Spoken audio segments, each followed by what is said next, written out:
मित्रों प्रणाम। हमारा आज का विषय है कि क्या इच्छाएं ही जीवन की मूल ऊर्जा है। कृपया चैनल को सब्सक्राइब कर लें और बेल आइकॉन को भी प्रेस कर लें। मित्रों, जीवन ऊर्जा क्या है? यह बड़े गंभीर चिंतन का विषय है। कुछ लोग कहेंगे कि जो ऊर्जा हमें भोजन से मिलती है वही जीवन की ऊर्जा है, परंतु यह तो जीवन की ऊर्जा नहीं लगती। यह तो ऊर्जा का केवल रूपांतरण मात्र है।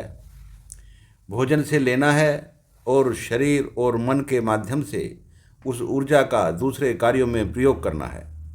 यह तो जीवन की मूल ऊर्जा नहीं हुई।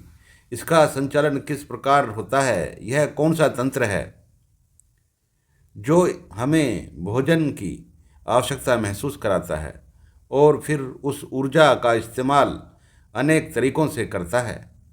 जीवन का चिंतन करने से हमें पता चलता है कि जीवन के मूल में कोई एक ऐसा तंत्र है जो इच्छाओं का बना हुआ है। हमारे जीवन का केंद्र ऐसी इच्छाओं का भंडार है जिनका हमें पता चलता भी है और नहीं भी। हमारे शरीर में ऐसी अनेक क्रियाएं होती हैं जिनका हमें कोई आभास नहीं होता, फिर भी एक ऐसा तंत्र है जो इन्हें संचालित करता रहता है। इस प्रकार हम इच्छाओं को जाने या न जाने, फिर भी सब कुछ इच्छाओं से ही चलता रहता है। जीवन को सुरक्षित रखने की इच्छा, जीवन को विस्तार देने की इच्छा, कामुकता को शांत करने की इच्छा और शरीर को संचालित करने की इच्छा, जीवन के केंद्र में यही इच्छाएं होती हैं और इन्हीं इच्छाओं के द्वारा यह जीवन संचालित होता है। तो स्पष्ट तौर पर यह दिखाई देता है कि जीवन का केंद्र तो इच्छाओं से ही भरा हुआ है। तो क्या जीवन केवल इच्छाओं का संग्रह मात्र है और शरीर उन इच्छाओं को फलीभूत करने का साधन मात्र है? अब प्रश्न यह उठता है कि भोजन के द्वारा ली गई ऊर्जा क्या जीवन की ऊर्जा नहीं है? इसमें संदेह है, क्योंकि इस ऊर्जा को संचालन करने वाली कोई दूसरी ऊर्जा है। भोजन की ऊर्जा जीवन की दिशा को तय नहीं करती। यह तो केवल जीवन की दिशा को गति देने का काम करती है। यह तो केवल ऊर्जा का रूपांतरण है कि एक जगह से ली और दूसरी जगह उसका इस्तेमाल कर लिया। जीवन ऊर्जा तो इस ऊर्जा को संचालित करने वाली सत्ता है। हमारे जीवन में ऐसी क्या चीज़ है जो ऊर्जा का आदान प्रदान करती है?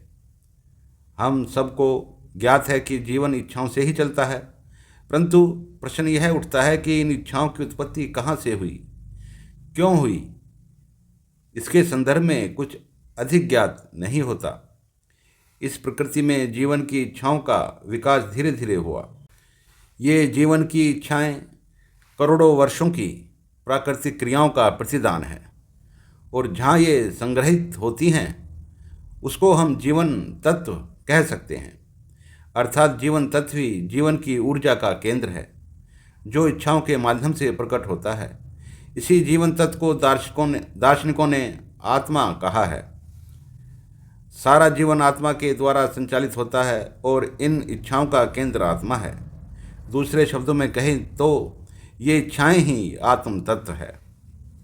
इस प्रकार जीवन में जो सर्वाधिक महत्वपूर्ण चीज़ होती है वे केवल इच्छाएं ही होती हैं, क्योंकि इच्छाएं ही जीवन के मूल में हैं। इस प्रकार जीवन की मौलिक इच्छाएं ही जीवन में सर्वोपरि हो जाती हैं। उनसे खिलवाड़ करना जीवन के लिए अति घातक होता है। सामाजिक जटिलताओं के कारण या धर्म व परंपराओं के नाम पर जब इन मौलिक इच्छाओं का दमन होने लगता है तो इन इच्छाओं में अवरोध उत्पन्न हो जाता है और ये इच्छाएं अति उग्र होकर के विनाश का कारण बन जाती हैं, क्योंकि जीवन की इच्छाओं को दबाया नहीं जा सकता। ये इच्छाएं इतनी शक्तिशाली होती हैं कि विध्वंस भी ला सकती हैं। ये इच्छाएं फिर जीवन में विनाश भी लेकर के आ सकती हैं।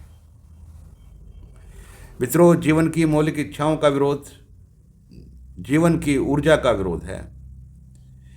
इसलिए हमारे धर्मों, परंपराओं, संस्कृतियों और सभ्यताओं का आधार जीवन की मौलिक इच्छाओं की संतुष्टि होना चाहिए। जीवन में तभी शांति बनी रह सकती है जब तक हमारी मौलिक इच्छाएं शांत रहती हैं। यदि हमारी मौलिक इच्छाओं का दमन होगा तो जीवन में विध्वंस ही होगा, क्योंकि जीवन इच्छाओं का ही सार संग्रह है। यदि जीवन में इच्छा नहीं तो फिर जीवन में कुछ भी नहीं। धन्यवाद।